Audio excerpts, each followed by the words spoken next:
Marzo del 2026, algo ocurrió en Cayo Saitía, que nadie en Cuba debería haber sabido.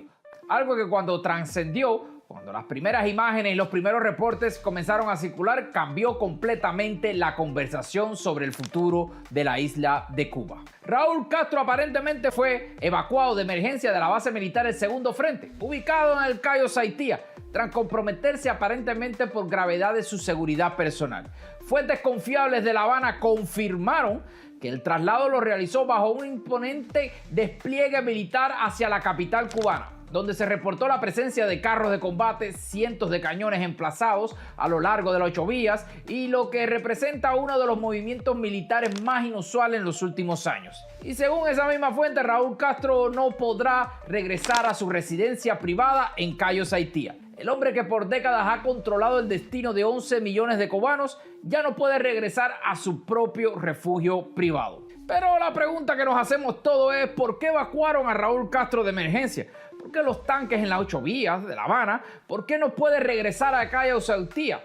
Y aquí viene la respuesta que nadie en el régimen quiere admitir, pero que todas las evidencias los confirman. Porque Raúl Castro tiene miedo. Miedo de lo que pasó en Caracas tras el 3 de enero del 2026 se repita en Cayo Saitía o en La Habana. Y ese miedo lo tiene negociando su salida, negociando su impunidad, negociando el futuro de Cuba sin consultar al pueblo cubano que lleva 67 años sufriendo las consecuencias de sus decisiones. En los próximos minutos vamos a revelar exactamente qué pasó en Cayo Saitía y por qué. ¿Qué está ofreciendo Raúl Castro en la mesa de negociación? Porque esa oferta es exactamente la misma que hizo Maduro antes de ser capturado. ¿Quiénes son los posibles sustitutos de Díaz-Canel? ¿Y por qué todo esto podría terminar de una manera completamente diferente a la que el régimen de la dictadura de La Habana está planeando? Mi nombre es Darwin Santana, este es El Mundo de Darwin y hoy vamos a seguir el rastro sin miedo del dictador de 90 y tantos años que finalmente entiende que el tiempo se le acabó. Cayo Saitía es una isla privada ubicada en la bahía de Nipe, en la provincia de Holguín.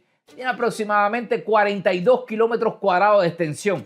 Tienes playas que son un paraíso, tiene una fauna exótica, tienes instalaciones de lujo que contrastan brutalmente con la miseria en la que vive el pueblo cubano. A pocos kilómetros de distancia tiene una base militar, el Segundo Frente, que servía como refugio personal de Raúl Castro. Cayo Saitía aparentemente sería uno de los objetivos en una posible acción militar de los Estados Unidos en la isla. Eso podría entender como una de las razones por las que Raúl Castro fue evacuado de emergencia. Un objetivo militar, eso es lo que es Cayo Saitía, se habría convertido en los planes de Washington. Y cuando Raúl Castro recibió esa información, cuando sus servicios de inteligencia le dijeron que su refugio privado podría ser el primer objetivo de una operación estadounidense, tomó la única decisión que tenía sentido para un hombre de 90 y tantos años que no quiere terminar sus días en una celda de New York. Huyó, escapó, movilizó, apareció el petróleo que no veía el pueblo cubano desde hace rato para mover gigantesca maniobra militar para salvar a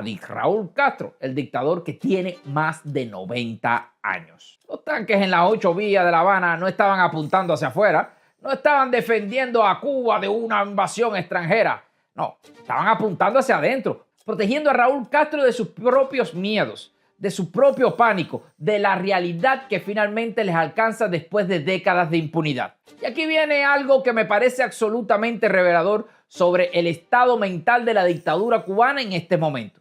Según otras fuentes confiables en La Habana, Raúl Castro no solo no puede regresar a Cayo Saitía, tiene que vivir literalmente bajo tierra, moviéndose entre búnkers, cambiando de ubicación constante, sin dormir 2 noches en el mismo lugar.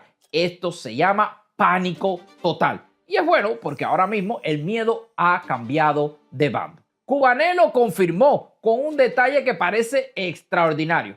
Fuentes que conocen las rutinas diarias de los principales jefazos del régimen aseguran que han cambiado radicalmente, que ninguno de ellos duerme 2 noches en el mismo lugar, que llevan meses actuando como si fueran nómadas, como si fueran gitanos. Los hombres más poderosos dentro de la isla de Cuba, los que gobiernan a la dictadura cubana, los que han gobernado a la isla con puño de hierro durante décadas, están moviéndose como nómadas, moviéndose de un lugar a otro sin poder establecerse, sin poder sentirse seguros en ningún lugar, porque saben que lo que le pasó a Maduro le puede pasar a ellos. Cubanet reveló algo que me parece absolutamente fascinante sobre la infraestructura de supervivencia que el régimen está usando. Dicen que el apagado y cierre de la Torre K, más que por una cuestión de ahorro energético, se debió a sus sótanos, atestados de provisiones para varios meses y equipados con generadores eléctricos, reservas de aguas potables y el soporte vital indispensable para varias semanas de supervivencia.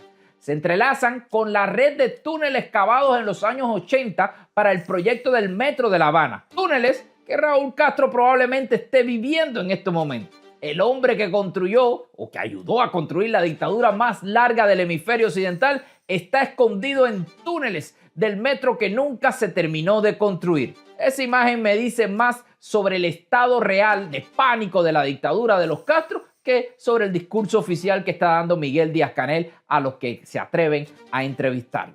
En que se han detenido nuestros sueños por este recrudecimiento del bloqueo. Y por eso estoy dispuesto a actuar hasta las últimas consecuencias, con toda sinceridad te lo digo, Luis. Tengo un compromiso enorme con el pueblo cubano, con la revolución cubana, con el liderazgo.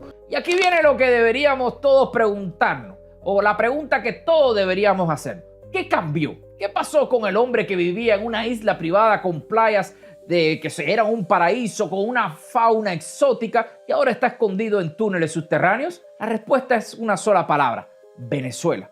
Lo que pasó en Venezuela el 3 de enero del 2026 cambió todo. Cuando Maduro fue capturado, cuando las fuerzas especiales estadounidenses lo sacaron del poder en cuestión de horas, Raúl Castro entendió algo que antes solo era una posibilidad teórica, que lo podía pasar a él. Ningún dictador es intocable, que ningún refugio es suficientemente seguro, que el tiempo de la impunidad se acabó. Y ahora llegamos a la parte que más me tiene pensando. La parte que cuando la analizo en profundidad me dice más sobre el estado real de la dictadura cubana que cualquier declaración oficial. Raúl Castro está negociando, está en la mesa, está ofreciendo cosas y lo que está ofreciendo es tan revelador como su desesperación con la evacuación de Cayo Saitía. Cubanet publicó un artículo extraordinario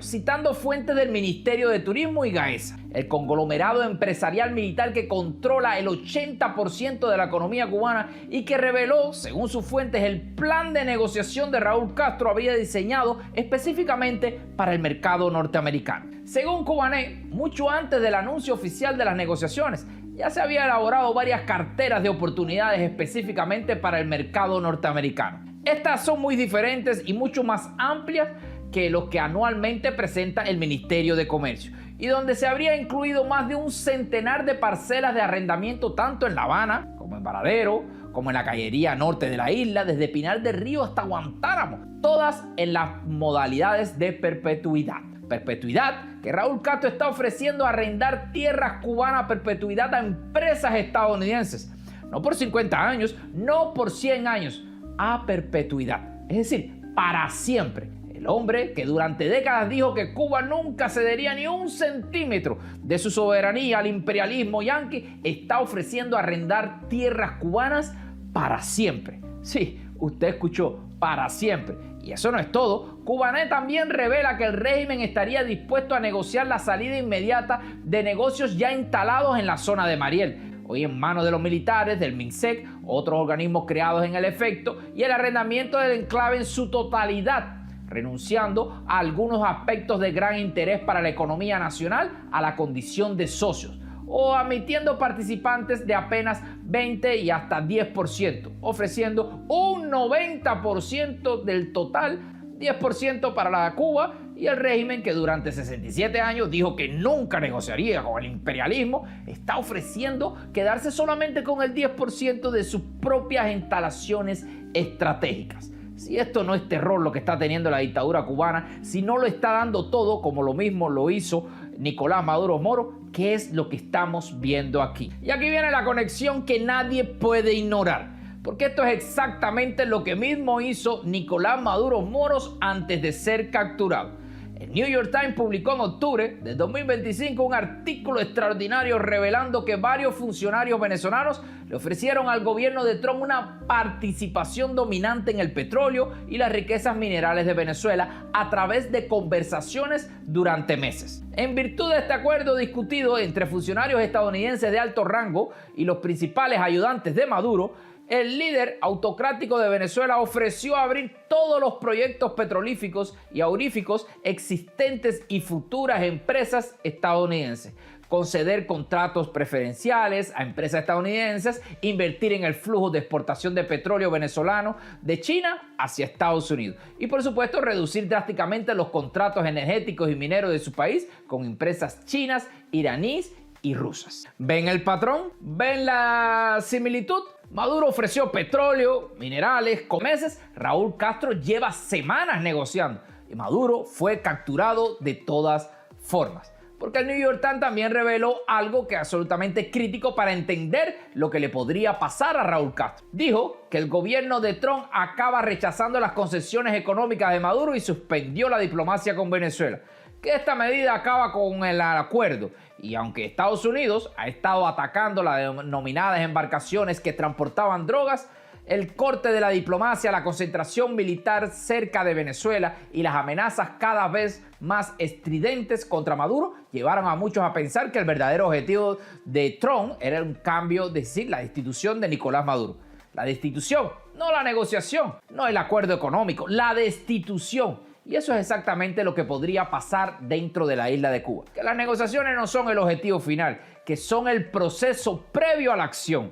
Que Washington está usando las conversaciones para ganar información, para identificar los actores que colaboran, para preparar el terreno y que cuando llegue el momento, cuando Trump decida que es hora, las negociaciones terminarán y comenzará algo diferente. El New York Times lo explica perfectamente. Dice que Marco Rubio, secretario de Estado y asesor de Seguridad Nacional de los Estados Unidos de América, ha sido la voz principal en la presión del gobierno para derrocar a Maduro, que ha calificado a Maduro del líder ilegítimo, que es un fugitivo de la justicia estadounidense y que se ha mostrado escéptico ante el enfoque diplomático.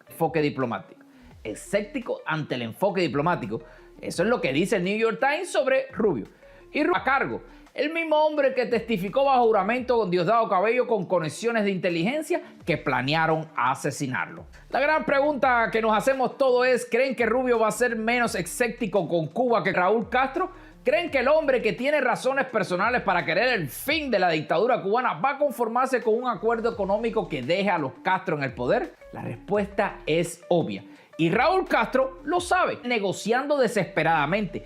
Parte de lo que le está ofreciendo el 90% de la zona del Mariel a empresas estadounidenses. Y aquí viene algo que me parece absolutamente definitivo para entender la posición de Raúl Castro. Cubanos por el Mundo reveló que fuentes vinculadas al organismo judicial de Estados Unidos confirman que Washington se encuentra en la fase final de preparación para anunciar cargos formales contra el exdictador cubano por tráfico a gran escala y crímenes de lesa humanidad. Cargos formales por narcotráfico a gran escala y crímenes de lesa humanidad. Eso es lo que Washington aparentemente está preparando contra Raúl Castro. El mismo tipo de cargos que presentaron con Maduro antes de capturarlo. El mismo mecanismo legal, el mismo predicado jurídico, el mismo patrón. Y los periódicos dicen una frase que me parece la más importante de todos los artículos que hemos visto. Dice que el cerco ya no es político, que ahora es legal. Y cuando el cerco es legal, los tanques siempre terminan apuntando hacia adentro. En el cerco legal eso es lo que está pasando. Washington no solamente está aplicando presión económica, no solamente está posicionando barcos de guerra, está construyendo el caso legal que justifica cualquier acción futura. Está preparando los cargos que le darán la justificación jurídica para hacer con Raúl Castro exactamente lo que hizo con Nicolás Maduro Moros. Y aquí viene la pregunta que todos deberíamos hacernos. Si los cargos contra Raúl Castro se presentan formalmente, si Washington anuncia que está negociando su captura, ¿qué pasa con el cangrejo, con el tuerto? La respuesta es la misma que pasó con Venezuela. Las negociaciones o las conversaciones terminan y comienza algo totalmente diferente. ¿Quiénes son los posibles sustitutos? ¿Y qué significaría cada uno de ellos para el futuro de Cuba? The AP, es decir, Associated Press, publicó un análisis extraordinario sobre el tema y lo que revela es fascinante y preocupante al mismo tiempo, porque los dos candidatos mencionados para sustituir a Miguel Díaz-Canel tienen algo en común. Ambos tienen el apellido Castro en su árbol genealógico. Ambos son parte de la familia que han gobernado Cuba durante 67 años y ambos representan exactamente lo que Washington dice que no va a aceptar. El primer candidato es Oscar Pérez Oliva Fraga, sobrino nieto de Fidel y Raúl Castro. Tiene 55 años, estudió ingeniería eléctrica antes de convertirse en director general de una empresa importadora y luego en director de negocios dentro de la Zona Especial de Desarrollo del Mariel. Se convirtió en titular del influyente Ministerio de Comercio Exterior e Inversión en mayo del 2024 y fue nombrado viceministro de la isla en octubre del mismo año. Según AP News, en internet apenas hay rastros de él. Ni siquiera tiene una página en Wikipedia. Su cuenta en X es privada y lleva inscrito este sentimiento y cito textualmente: comprometidos con la revolución y con las ideas de Fidel. Oh, esto está muy duro. Comprometidos con la revolución y con las ideas de Fidel. Eso es lo que dice en su perfil privado de X. El hombre que podría ser aparentemente el próximo presidente de Cuba. Perdón, el próximo puesto a dedo de la habla de reformas, no habla de aperturas, solo de cambios cosméticos, pero habla de revolución y de ideas de Fidel Castro. AP News lo describe como un tecnócrata con habilidades de negociación comercial.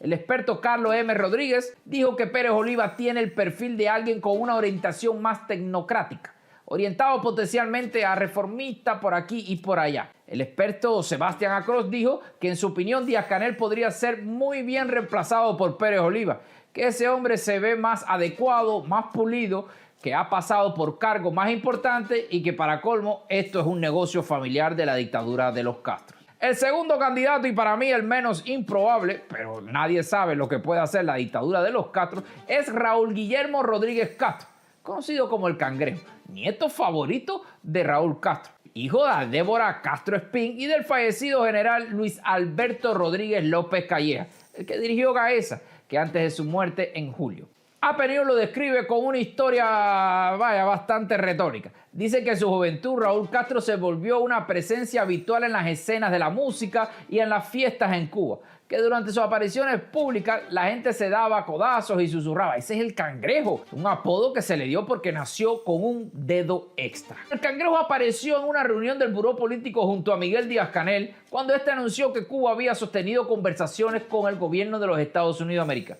pero apareció sin uniforme, sin cargos oficiales, centrado entre los hombres más poderosos en Cuba, como si perteneciera ahí. AP News lo dice perfectamente. Dice que el papel que desempeña el Cangrejo ahora es el mismo, que es entre la conexión entre Raúl Castro y quien quiera que esté del lado de los Estados Unidos de América, que goza de confianza absoluta de Raúl Castro y que, según el diario El Mundo de España, funcionarios estadounidenses del equipo de Marco Rubio ya se encontraron con el Cangrejo en las islas caribeñas de San Cristóbal y Nieves. Pero aquí viene lo que parece más importante de todo este análisis de AP News, porque los expertos son muy claros sobre las limitaciones de ambos candidatos. Arcos dijo algo que me pareció absolutamente definitivo. Dijo que el liderazgo del partido no significa nada en Cuba, que el partido es solo una fachada vacía, que el poder real reside en los militares bajo Raúl Castro. Y aquí viene la tensión fundamental que podría hacer colapsar estas negociaciones. Raúl Castro quiere poner a alguien de su familia o de su círculo más cercano en el poder para protegerse, para asegurarse de que cuando él muera, los Castro no terminen en las cárceles estadounidenses, para mantener el control desde las sombras. Pero Washington no quiere eso. Washington quiere un cambio real, quiere gente nueva a cargo. Como dijo Marco Rubio, quiere que el régimen desaparezca, quiere que ningún Castro se quede en el poder, como dijo María Elvira Salazar. Y esas dos posiciones son incompatibles. No hay término medio, no hay zona gris, o los Castro se van completamente o no se van. Así, y si no se van completamente, si intentan perpetuarse bajo una nueva fachada, Washington tiene la acción de hacer exactamente lo que hizo con Maduro. Ahora llegamos a las conclusiones de todo esto. ¿En verdad ustedes creen por alguna casualidad de que Raúl Castro está escondido en los túneles si no existiera la posibilidad de una invasión? ¿En verdad ustedes creen que Raúl Castro, que se encuentra escondido en túneles, que ha salido de sus playas, de su paraíso personal, de su retiro, que estaba muy tranquilo ahí, por una simple run en las redes sociales? Hay informaciones que tiene Raúl Castro que quizás nosotros no tenemos, pero que nos imaginamos, que no tenemos pruebas, pero tampoco tenemos dudas. ¿En verdad ustedes creen que si existiera esto que estamos hablando aquí, una posible invasión o captura de toda esta gente, Raúl Castro fue y se sentó directamente en las mesas de negociaciones, entregándole prácticamente a Cuba a los Estados Unidos de América? Si no existiera la posibilidad, claro que existe. Raúl Castro, los nietos, lo sabe. Todo el mundo lo sabe y por eso el pueblo cubano sigue luchando en las calles, sigue tratando de mandarle un mensaje directo a Donald J. Trump que nos venga a salvar porque no tenemos armas. Esto es fundamental e importante para entender el análisis geopolítico que está ocurriendo ahora mismo dentro de la isla de Cuba. Lo otro que están tratando de hacer es de ganar tiempo para que trate de llegar en noviembre, ganar tiempo para ver si los demócratas pueden hacer algo por tratar de ayudarlo e impedir que Donald J. Trump entre a llevarse a Raúl Castro Ruz. Si usted está de acuerdo con lo que estoy diciendo, por favor déjeme su comentario. Si no estás de acuerdo, también déjame tu comentario acá abajo. Pero por supuesto, regálame este like y dígame si te gustó este video y dígame en verdad cuáles son las condiciones en las que está viviendo Raúl Castro en los túneles de La Habana. Mi nombre es Darwin Santana, este es su canal de YouTube El Mundo de Darwin y nos vemos en un próximo video. Chao.